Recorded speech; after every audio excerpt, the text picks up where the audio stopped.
Clear. अब बात करते हैं क्लास 12 की। टाइम क्या हो रहा है?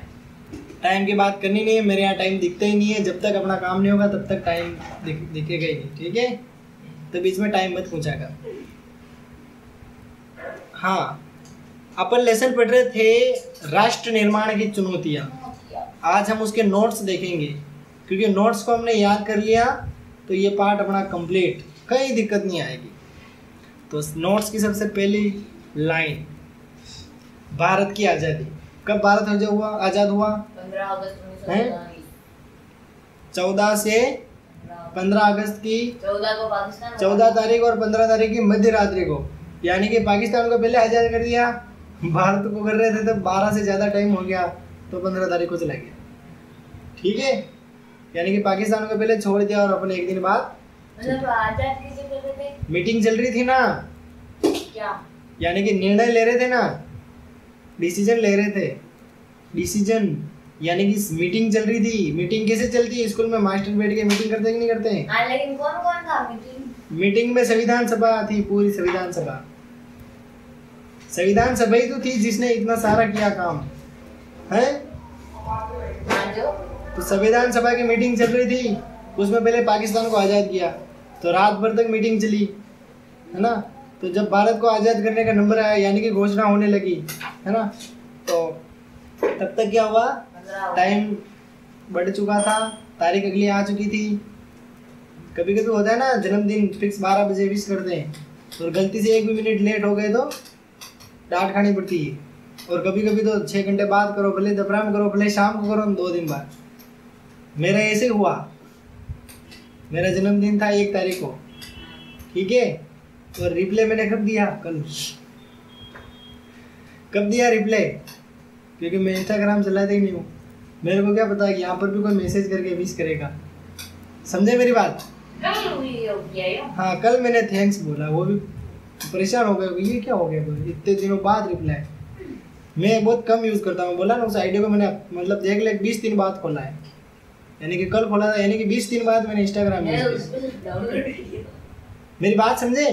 कहने का मतलब ये है कि उन चीज़ों पे मैं कम ध्यान देता हूँ, तो अब कुछ कैंडिडेट्स मिस हो जाते हैं। इसीलिए मैं यूट्यूब पे एक वीडियो बना के डाल दिया कि जिन्होंने जन्मदिन के लिए शुभकामनाएं दी है, उनके लिए बहुत बहुत धन्यवाद। सर, हाँ, मैंने YouTube पे आईडी ये सबसे अच्छा तरीका है ना, है? YouTube पे आईडी बना दी, वीडियो डाल दो, Instagram चलाते नहीं। अब हम बात करते हैं, सुनना बेटा, ये जिस दिन हमारा भारत देश आज़ाद हो रहा था, उस समय जवाहरलाल नेहरू एक भाषण दे रहे थे। क्या दे रहे थे? Tourist with A destiny. जिसे क्या कहा गया? ट्रिस्ट विद डेस्टिनी, यानी भाग्य वधु से चिर प्रशिक्षित भेंट। उस भाषण को कहा गया। सही बात है? हाँ। यस। अब भारत को जो आज़ादी मिली वो नॉर्मल नहीं मिली। जैसे कि अपने पिताजी 2 बेटों को अलग कर देते कि जा कि थेरे यो खे दिन थारे यो खे, थू थारे कमा दे, थू थारे। लेकिन इधर तो क्या हो रहा था? चारों पाली पर झगड़ा हो रहा था। ये पाली अपने तो थोड़ी सी जगह के लिए होता है, लेकिन उस समय तो चारों पालियों के लिए झगड़ा हो रहा था कि ये मेरी साला, बहुत परेशानी थी उस समय, ठीक है। फिर भी भारत को आज़ादी के बाद 3 अलग अलग भागों में बांट दिया है। भारत को कितने भागों में बांटा? 3। पहला भाग भारत को 3 भागों में बांटा। बता, इसीलिए तो नोट्स बनाए। अरे भारत को 3 भागों में कहाँ बांटा? भारत तो एक भाग में था ही। भारत को 3 भागों में बांटा। पहला ब्रिटिश भारत, मैप बनवाया, 2 कलर थे मैप में। हाँ सर, तेरे को मैप बनवाया था, 2 कलर थे, पता है? पहला भाग कौन सा हुआ? ब्रिटिश भारत, जहां पर सीधा सीधा कंट्रोल किसका था? अंग्रेजों का। अच्छा हाँ, वो वाला। दूसरा पाकिस्तान, वो अपने आप में स्वतंत्र था। पाकिस्तान नाम बटा था ना, बटा तो भारत की था, पहले तो भारत में ही था, तो वो भी बटे ही है ना। बेटा भले ही उसने खुद का खेत अब बोल रहा है, लेकिन पहले तो उसी का पार्ट था, एक ही बाप का था ना, बस। फिर तीसरा हिस्सा था देसी रियासतें, या रजवाड़े बोलते हैं। अब ये रियासतें ऐसी थी जहाँ पे राजा मजे लेता था, आराम से मस्त उसको दे दी, उसकी जगह एंजॉय करो, है ना। ऐसी कंडीशन थी, समझ गई। हाँ। तीनों पार्ट याद रह जाएंगे, ठीक है। रजवाड़े, ब्रिटिश भारत, पाकिस्तान। यस।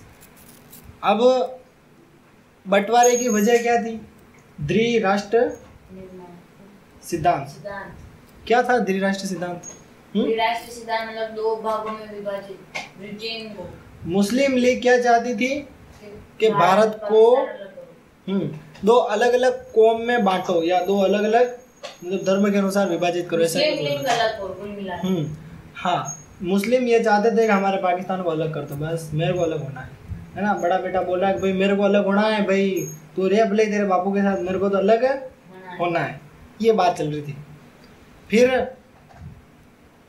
अपना भारत देश बना एक तो, और दूसरा देश कौन सा बना? पाकिस्तान। ठीक है, ये मैं जमा कर लूँगा, इसको रख देता। फिर बहुत सी समस्या आई, विभाजन तो हो गया, बोल दिया गया, लिख दिया गया भाई भारत अलग है पाकिस्तान अलग। कांग्रेस सरकार समझ रही थी कि मतलब विभाजन के बाद वैसे सब सही हो जाएगा, लेकिन उल्टा हो गया। भारत भाषाओं के आधार पर विभाजित हो गया।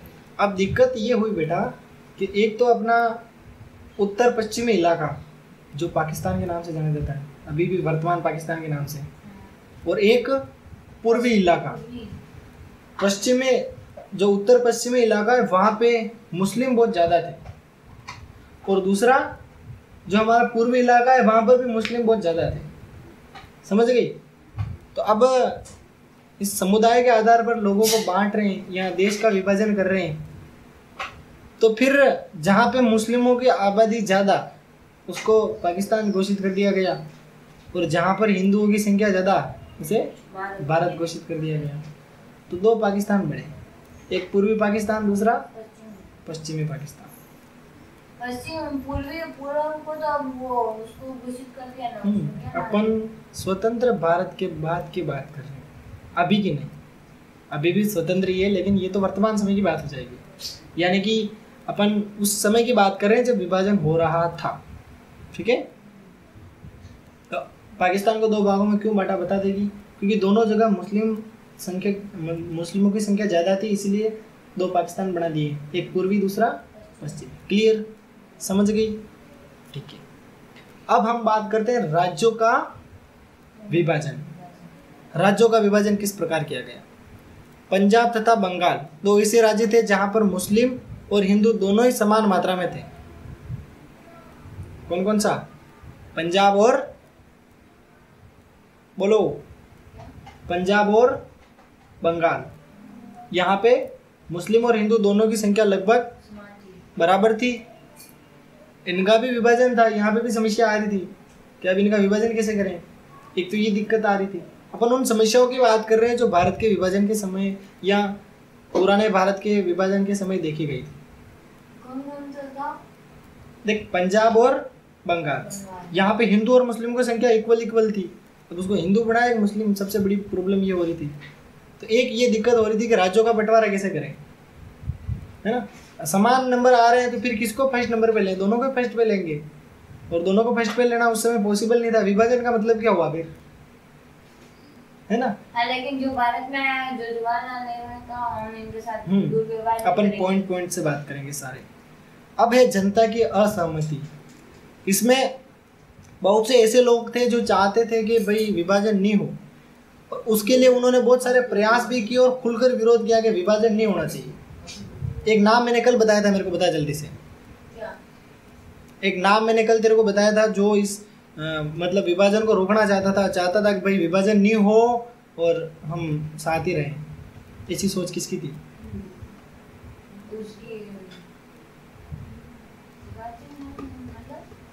विभाजन ना हो। विभाजन किसका हो रहा था? भारत का दो टुकड़ों में बट रहा था, भारत और पाकिस्तान बट रहा था ना। तो फिर ऐसा कौन था जो ऐसा चाहता था कि भाई विभाजन नहीं हो, ये भारत और पाकिस्तान नहीं बनना चाहिए, एक ही राष्ट्र होना चाहिए, हिंदू राष्ट्र, भारत राष्ट्र, या भारत होना चाहिए बस एक ही भारत, यानी कि विभाजन वाला प्लान कैंसिल करो। ऐसा कौन चाहता था? जिसको सीमांत गांधी के नाम से जानते थे, अरे हाँ, सीमांत गांधी के नाम से।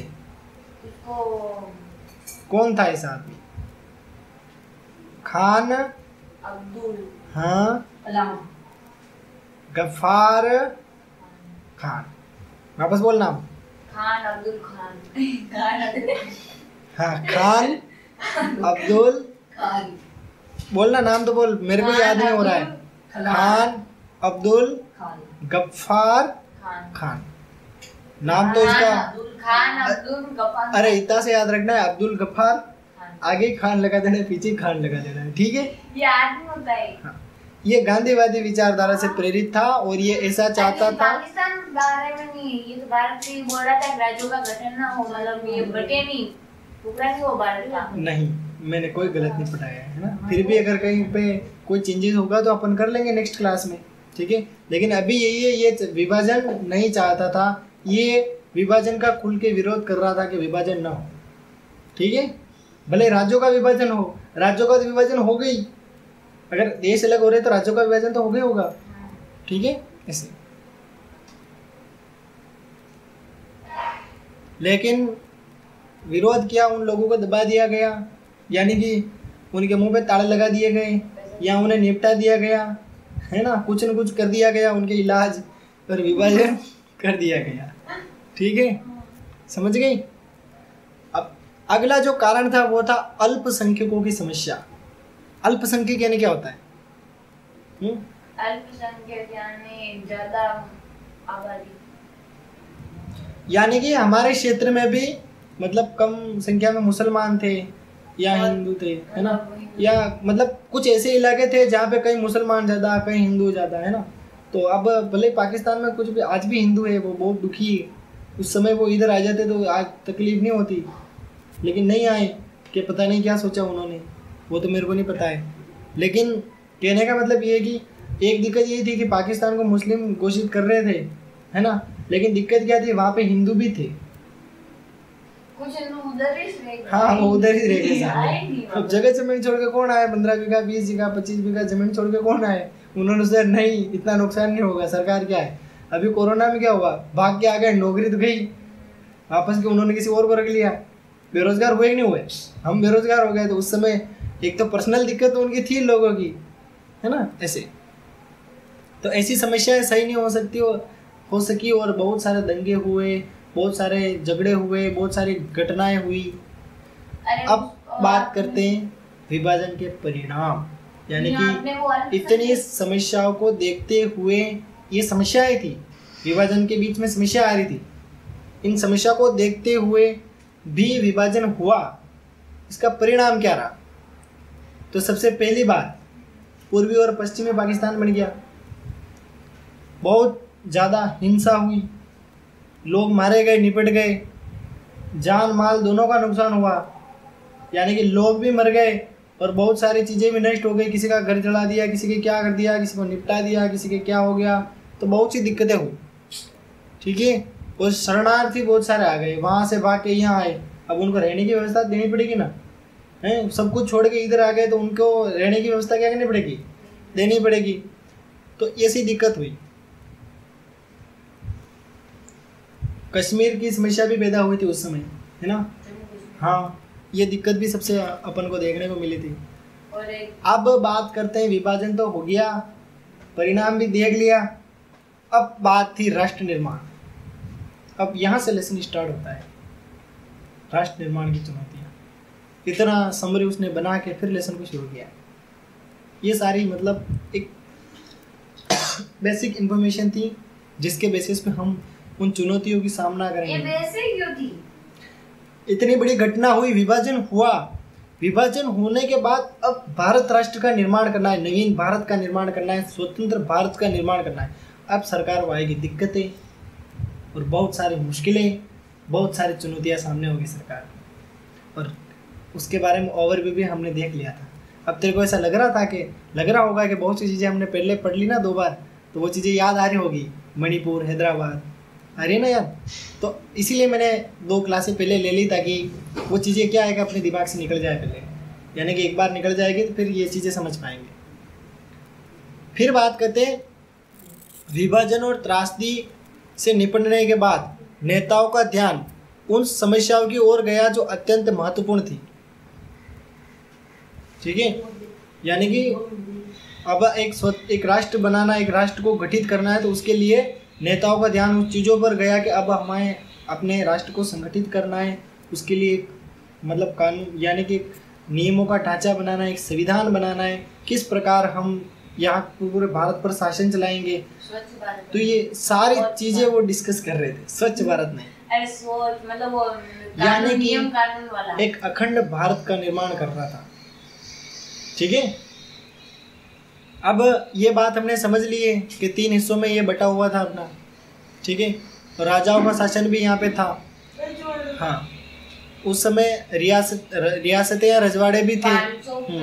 565 देसी रजवाड़े थे यहाँ पे। ठीक है, अब इनको संगठित करके एक अखंड भारत बनाना किसके सामने चुनौती थी? सरकार के सामने। कांग्रेस सरकार, किसके सामने चुनौती थी? सरकार के सामने। सबसे पहली बात, लोकतंत्र स्थापित करना। क्या स्थापित करना? लोकतंत्र। उस समय ज्यादातर लोग थे अनपढ़, असेनार आश्याम, उनको नहीं आता था। एक मिनट, बाहर जाना है? मैं बोल ही नहीं रहा। फिर भी ऐसी एक्टिविटी मत कर बेटा, ध्यान क्वेश्चन मतलब ये लोकतंत्र की तरह से आ गए। पहले तो उन्होंने विचार किया, लोकतंत्र यानी लोगों का तंत्र। पहले वो आया, विचार किया उन्होंने, फिर राज्यों का गठन हुआ ना। पहले तो राज्यों का गठन हुआ ना। मेरे कहने का मतलब ये है कि लोग तो थे अनपढ़, दूसरा थे गरीब, और एक सपना, एक ड्रीम क्या था कि भारत में लोगों का राज हो, क्योंकि राजतंत्र उन्होंने सह लिया, बहुत तकलीफें मिली उनको, गुलाम भी बन गए। कोई डायरेक्टली अंग्रेजों का गुलाम था, कोई इनडायरेक्टली था, राजाओं का अधीन था, है ना। तो इस दिक्कत को देखते हुए लोकतंत्र की स्थापना करने का एक सपना बना कि इस नवीन भारत में, इस अखंड भारत में लोकतंत्र होगा, ये सपना बना। ठीक है, तो उस समय लोगों की स्थिति देखो, एक तो सपना देखो, आता जाता तो कुछ है नहीं है। भले ही अभी बीएसटीसी की परीक्षा देंगे ना, उसमें लगभग देख ले तो 80% लोग ऐसे होंगे जिन्होंने तैयारी नहीं किया, कुछ के 50% की किताबें ही नहीं होगी, कुछ तो ऐसे होंगे जिन्होंने मतलब ऐसे मुंह धो के आ जाएंगे, मतलब कुछ नहीं करेंगे। तो वो भी तो कॉन्फिडेंस के साथ जा रहे हैं, मैं भी पास हो जाऊंगा, जा रहे नहीं जा रहे। तो उस समय हमारी स्थिति इतनी गरीब और अनपढ़ थी। ठीक है, फिर भी एक क्या इच्छा थी कि लोकतंत्र हो। अब लोकतंत्र होने के लिए लोगों का शिक्षित होना जरूरी है, बाकी उस लोकतंत्र का गलत फायदा उठा देंगे। आज भी जो अनपढ़ लोग होते हैं, जो अपन जानते हैं अपन की नज़र में है, वो उनको बोल देते हैं ले हो रही पाप वोट कांग्रेस ने देना, बीजेपी ने देना, जय वोट दबा रहा है। सही बात है, इसे थोड़ी सोचते हैं कि सरकार ने क्या किया, इसे थोड़ी सोचते हैं कि इस सरकार ने मेरे लिए कौन सी स्पेशल योजना लाई। नहीं, कहने का मतलब ये है कि वो सिर्फ बोल दिया ना कर लिया। क्यों किया? वो बोलते ही कर क्यों लिया? मन में सोचे ही नहीं। सोचेंगे कब? नॉलेज होगा तब, ज्ञान होगा तब, शिक्षा होगी तब। क्वेश्चन पूछना है कोई? क्लियर है ना? तो ऐसी स्थिति थी। तो आज का जो भारत बना है ना, वो उस संविधान के फलस्वरूप बना है। यानी कि लोगों में जो शिक्षा का प्रसार हुआ है, आज अपन को अच्छी एजुकेशन सरकारी स्कूल में भी देखने को मिल रही है। पहले इतनी फैसिलिटी नहीं थी। 6ठी क्लास से तो अंग्रेजी शुरू होती। तुम्हारे घर वालों से पूछना तुम कभी कि उनकी शिक्षा कैसी हुई, खुद की कल्पना करना, फिर कई गुना बेहतर है, कई गुना तुम्हारी शिक्षा बेहतर है। बर्गर के पेड़ के नीचे पढ़ाते थे। यस, अब बात करते हैं विकास की। लोकतंत्र की बात कर ली है ना। ये चुनौती थी सरकार के सामने कि लोकतंत्र की स्थापना कैसे की जाए। लोगों की स्थिति देखो, स्थापित क्या करना है? लोकतंत्र। ये चुनौती थी। दूसरी चुनौती भारत में डेवलपमेंट करना, विकास करना। इस भारत को, नए भारत का विकास करना, लोगों को विभिन्न प्रकार की सुविधाएं उपलब्ध कराना। लोग कहते थे कि वो है ना, जैसे मैं बताता हूँ बेटा, सुन, क्वेश्चन बाद में पूछना, पहले सुन लेना। आज़ादी के समय भारत में ज्यादातर लोग क्या थे? गरीब। क्या नहीं था उनके पास? पैसा नहीं था। अशिक्षित थे, कोई नॉलेज नहीं उनके पास। इस स्थिति में उन लोगों को बाहर निकालना जरूरी था, यानी कि अपनी गवर्नमेंट ये चाहती थी कि इन लोगों को शिक्षित किया जाए और इस गरीबी को अपने भारत से बाहर निकाला जाए। और कुछ बहुत हद तक ये चीज़ सफल हुई है। दोनों देशों के कंपैरिजन कर लो तुम, भारत और पाकिस्तान की तुलना कर लो, भारत कितना आगे निकल चुका है। पाकिस्तान तो ये वो योजनाएं थी जिसके कारण आज हम उस लेवल पर पहुंचे। भारत सरकार की वो योजनाएं थी जिसके कारण आज हम उस लेवल पर पहुंचे। ऐसी चुनौतियों का सामना उस समय सरकार को करना पड़ा और सरकार ने उसके लिए अच्छे अच्छे कदम उठाए। उन कदमों के फलस्वरूप ही आज हमें एक आधुनिक भारत देखने को मिलता है। अब बात करते हैं रजवाड़ों की समस्या। उनकी बीमारी अलग से, रजवाड़ों की बीमारी अलग से। किसकी?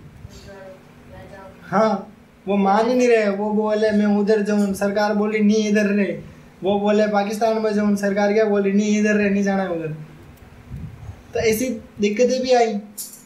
वो तो ऐसे भी आ रहे थे दूसरी, वरना पहला जो सुविधा थी सुनो, वो भारत दे रहा था। आज़ादी के समय अंग्रेजों ने ऐलान किया कि भारत के साथ ही सभी देशी रियासतें, देशी रजवाड़े भी ब्रिटिश राज्य से आज़ाद हो जाएंगे।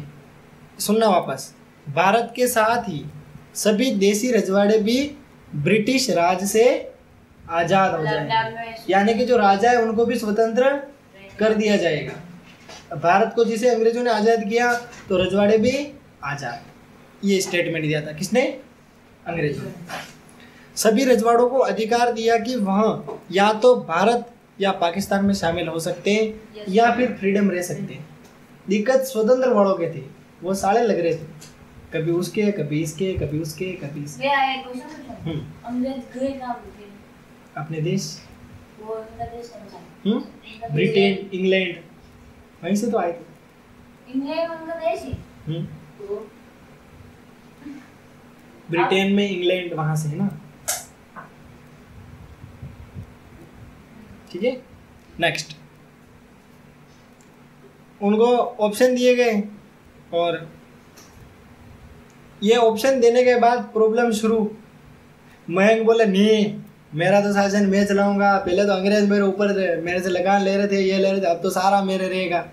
ठीक है, ये सोच रही थी कि नहीं यार मेरे को तो भारत के अंदर मिल जाना चाहिए।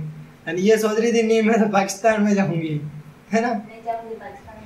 भले ही नहीं जाएगी, फिर भी उन राजाओं की सोच तो ऐसी थी, उनकी सोच तो ऐसी थी ना।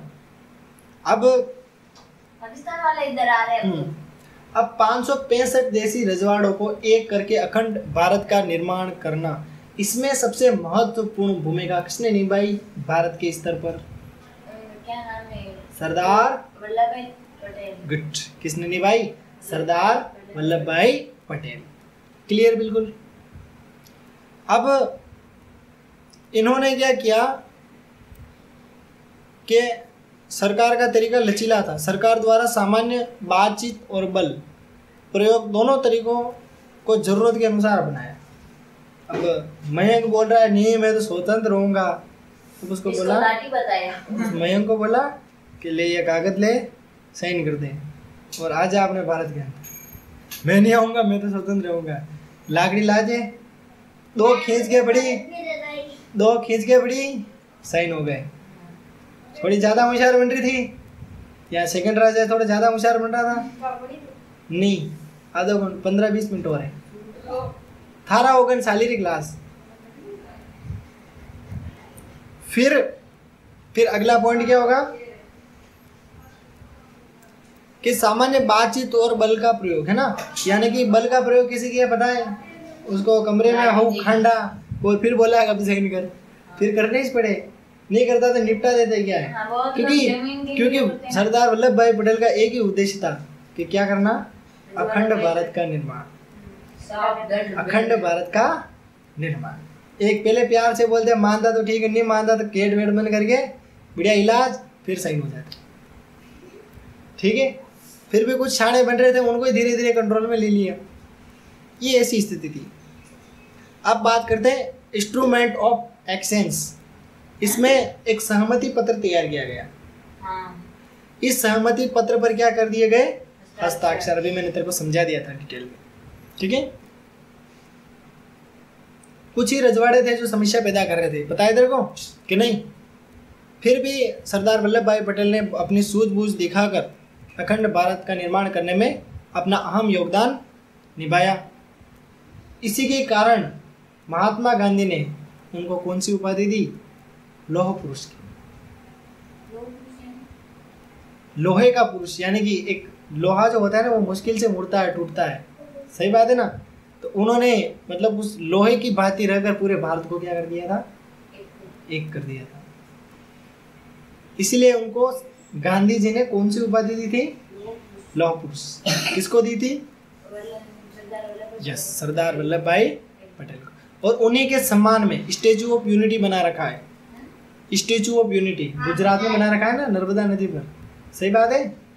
हाँ, हाँ, चश्मा आसमा लगा रखी है, ऐसा कुछ है ना स्ट्रक्चर है। ऊपर वो क्राउन लगा रखा है। देखना तुम मिलेगा। अब बात करते हैं हैदराबाद की। किसकी? हैदराबाद में निजाम। हैदराबाद भारत की सबसे बड़ी रियासत थी और वहां का शासक था निजाम। कौन था? निजाम। थोड़ा बहुत अमीर था, पैसे वैसे ज़्यादा थे, ज़्यादा पटका रहा था, ठीक है। और वो चाहता था कि हैदराबाद भारत से क्या रहे? बिल्कुल अलग रहे, आराम से आज़ाद रहूँगा। और वो खुल के शासन करना चाहता था। लेकिन वहाँ के लोग जो थे ना, वो नहीं चाहते थे कि भाई हम इस पागल के साथ अकेले स्वतंत्र रहें, हमें भारत के साथ मिलना है। जनता चाहती थी भारत के साथ मिलना है, निजाम चाहता था नहीं मिलने दूंगा, ऐसी कंडीशन बन रही थी। तो फिर वहाँ के लोगों ने निजाम के खिलाफ क्या किया? आंदोलन किया। विद्रोह को रोकने के लिए अर्धसैनिक बल को भेजा। किसने? हैं? रजाकार। रजाकार के बारे में कल आया था ना? अरे हाँ, अर्धसैनिक बल भारत ने तो भेजा था ना। अर्धसैनिक बल तो भारत ने भेजा, लेकिन निजाम ने क्या किया? अपनी सैनिक टुकड़ी भेजी, है ना? तो उसने क्या किया? लूट पाट की, लोगों को बहुत ज़्यादा परेशान किया। फिर भारत का अर्धसैनिक बल आया था और अर्धसैनिक बल ने क्या किया? भारतीय सेना ने क्या किया? वहाँ पर ताबड़तोड़ हमले करके कुल मिला के निजाम को अपनी तरफ कर लिया। उसने समर्पण कर दिया, लिया भाई ये करना है जो कर ले, अब मैं धाप गया। ऐसी कंडीशन पे लिया है उसको, ठीक है। और जनता को उस निजाम से आज़ादी दिलाई और डरा धमका के साइन करवा के उसको किसके अंदर मिला दिया? भारत के अंदर। ये हैदराबाद की घटना। समझ गई कि नहीं? उसका राजा कौन था? वसुंधरा क्या था? वसुंधरा क्या था उसका? मणिपुर कहाँ का? अभी बात करें ना, मणिपुर भारत का पूर्व में स्थित है, पता है तेरे को? बोध चंद्र सिंह वहाँ का राजा था। लोगों के दबाव के कारण राजा को जून 1948 में चुनाव करवाने पड़े। हाँ, सार्वभौमिक वयस्क मताधिकार वहाँ पे लगाए। संवैधानिक राजतंत्र को वहाँ पे स्थापना हुई, ठीक है, मतलब राजतंत्र की स्थापना हुई। और चुनाव किस प्रकार हुए? सार्वभौमिक वयस्क मताधिकार के द्वारा। समझ गई? भारत में पूर्ण रूप से शामिल होने की बात को लेकर मणिपुर की विधानसभा में बहुत मतभेद थे, है ना? विधानसभा अलग चाह रही थी और वहाँ के जो लोग थे वो अलग चाह रहे थे। कांग्रेस चाहती थी कि मणिपुर पूरी तरह से भारत में शामिल हो जाए, लेकिन बाकी पार्टियां ऐसा नहीं चाहती। कांग्रेस तो भारत में मिलाना चाहती थी मणिपुर को, बाकी पार्टियां नहीं चाहती थी। अगर विधानसभा में भारत से अलग रहने का प्रस्ताव पास हो जाता तो मणिपुर को भी भारत में शामिल करना असंभव हो जाता। यानी कि अपन ऐसे बोल देते कि मणिपुर को भारत से अलग रखना, ऐसा प्रस्ताव पास हो जाता तो मणिपुर आज भी एक और नया बीमारी पैदा हो जाती। लेकिन अपने अंदर मिल गया तो आज भारत अखंड है और मिला हुआ है। वैसे पहले अखंड था लेकिन टूट गया, लेकिन उस टूटे हुए भारत को भी फिर से जोड़ा है सरदार वल्लभ भाई पटेल ने, ठीक है। फिर विलय पत्र पर हस्ताक्षर हो गए और इस प्रकार जनता में तो नाराजगी रही, पर फिर भी क्या हो गया? राजनीतिक पार्टियों में रही। वो तो उसी से संबंधित है, कोई किससे मिल रहे, जनता में ही रहेगी। कोई जनता खुश थी, कोई दुखी थी। फिर बात करते हैं जम्मू कश्मीर की। वहाँ का राजा कौन था? हरि सिंह। कौन था?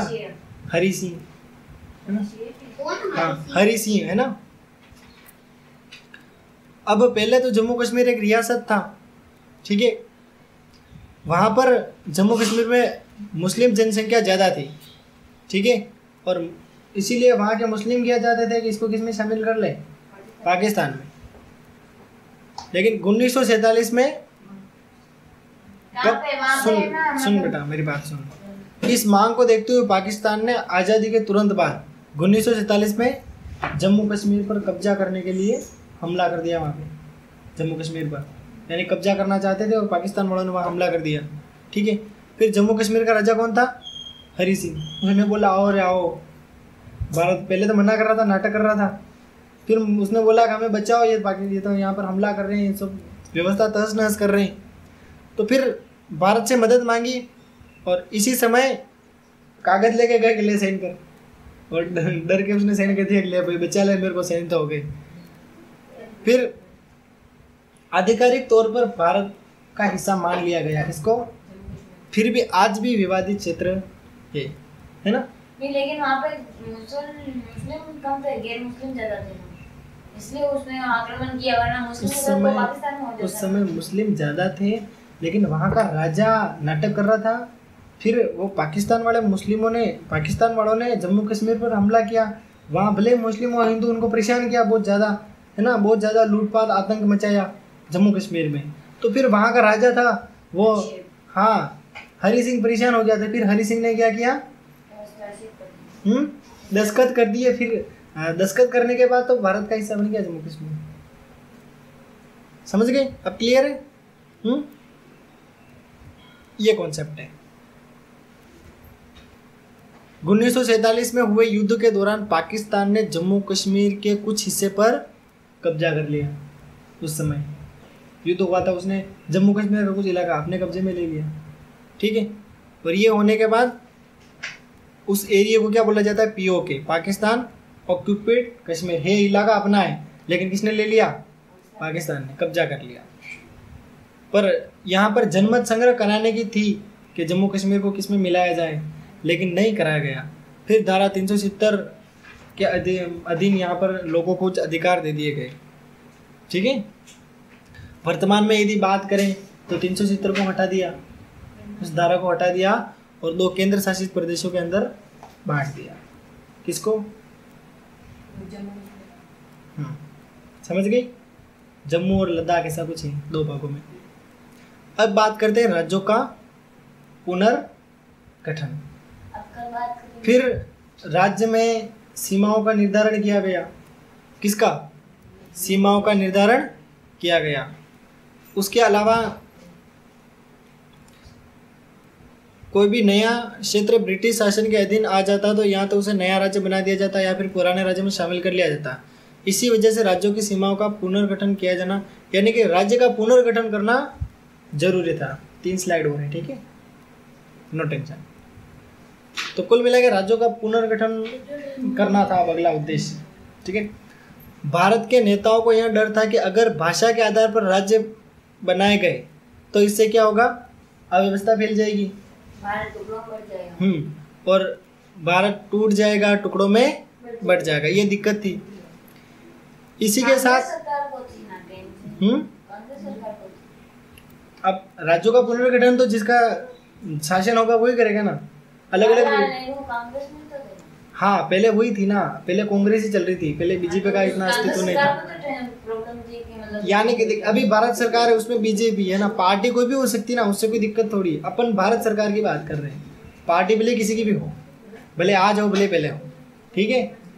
भले पहले जम्मू कश्मीर वाले मामले में कांग्रेस रही हो, लेकिन ये जो प्रॉब्लम सोल्व हुई इस समय कौन थी? बीजेपी। तो पार्टी की बात तो अपन कर ही नहीं रहे, अपन ओनली भारत सरकार की बात कर रहे हैं। उस समय जिसका शासन था उसकी बात कर रहे हैं। उस समय कांग्रेस ही आएगा और इस समय बीजेपी आएगी। क्लियर?